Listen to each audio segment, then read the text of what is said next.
While the president's remarks last night should be a moment of celebration, the atmosphere felt more like a morgue, and the burying of American exceptionalism was at hand.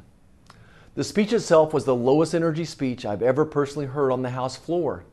Now, obviously, this was a speech about government control of our lives, and it was so hard to listen to the radical policy carefully hidden between colloquialisms, false claims, and boast.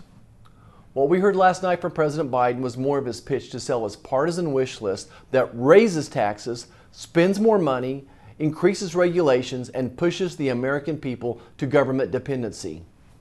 We heard him talk about how he wants to lift $6 trillion from the American people's wallets. That's $6 trillion now that he's spending in his first 100 days. History will record President Biden as having spent more money than any other president in U.S. history in his first few months in office, all at the expense of the American taxpayer. His plan for the American people is really just more steps to socialism and more steps to further divide our country.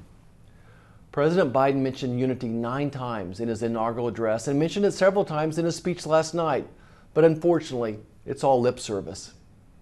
The unity President Biden keeps preaching about is nowhere to be found from the White House. 100 days in office and there's been zero bipartisanship from them on any major issue. We've seen zero effort by them to take any Republican idea or concept seriously. In fact, they've done very little to reach across the aisle, engage Republicans, or have a serious conversation with us. They've shown they are not interested in bipartisanship as they continue to jam through their radical agenda and seek power grab after power grab.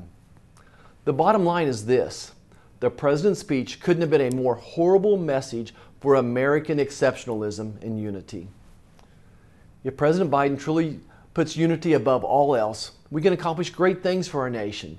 For it's unity that will see this country come roaring back, not President Biden's radical, partisan ways that have further divided this nation.